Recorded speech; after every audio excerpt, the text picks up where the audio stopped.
धाडसी निर्णय घेणारे लोकप्रतिनिधींसोबत संवाद न ठेवणारे नवी मुंबई महापालिका आयुक्त तुकाराम मुंढेंची बदली करण्यात आली आहे। त्यांच्या बदलीमुळे नवी मुंबईतील राजकीय आणि अधिकारी वर्गात आनंदाचं वातावरण आहे। मात्र इथल्या नागरिकांना मात्र मुंढेंसारखेच धडाडीचे अधिकारी हवेत।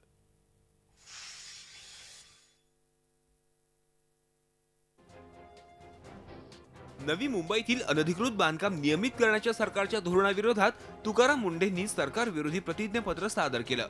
मुंढेंच्या या शासन विरोधी भूमिकेमुळे त्यांची पुणे परिवहन विभाग आयुक्तपदी तडकाफडकी बदली करण्यात आली। त्यांच्या या बदलीनं नवी मुंबईत संमिश्र प्रतिक्रिया उमटल्यात। मुंढेंच्या बदलीमुळे राजकीय आणि अधिकारी वर्गात आनंदाचं वातावरण आहे। त्यांनी त्यांच्या कार्यकाळामध्ये या ठिकाणी जे विकास कामं करणं अपेक्षित होतं किंवा राज्य सरकारची जी धोरणांची छबी या ठिकाणी उमटवणं अपेक्षित होतं ती त्यांना उमटवता आली नाही। एवढंच मी म्हणेल की तुकाराम मुंढेंची कारकीर्द ही काळी कारकीर्द गेलेली आहे, फेल्युअर कारकीर्द गेलेली आहे। त्यांचा वेळ तर सर्वच गोष्टी ह्याच्यामध्येच गेला।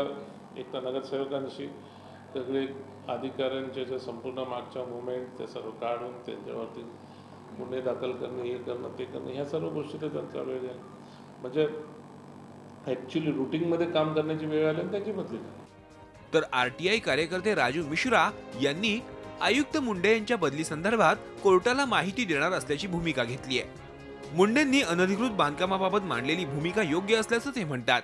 ये अच्छी संकेत नहीं जाएगी पूरे समाज में कि राज्य सरकार एक ऐसे आदमी को ट्रांसफर करती है जो आदमी शहर में कानून और व्यवस्था का पालन चाहता है, तो वो एक अच्छा संदेश नहीं जाएगा। और मुझे लगता है ये कहीं ना कहीं कोर्ट का अवमान भी है, तो इसको लेकर के मैं निश्चित तौर पे हाई कोर्ट को बताने का प्रयास करूंगा। तर नवी मुंबईतल्या नागरिकांना तुकाराम मुंढेंसारखे अधिकारी हवेत।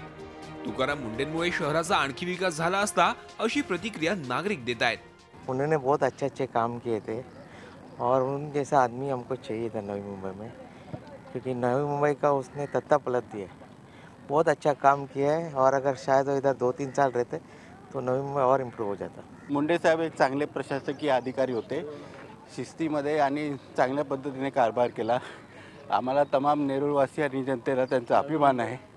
त्यांचे ट्रान्सफर का नोकरी बद्दल खूप वाईट वाटलं, पण त्यांनी कायम राहावं ही आमची अपेक्षा होती। वर्षभर आपल्या धाडसी निर्णयामुळे चर्चेत राहिलेले आयुक्त तुकाराम मुंढे हे जाता जाता नवी मुंबईकरांच्या चांगलेच लक्षात राहणार आहेत। त्याचं कारण म्हणजे मुंढेंनी उच्च न्यायालयात राज्य सरकारच्या धोरणाविरोधात सादर केलेली भूमिका।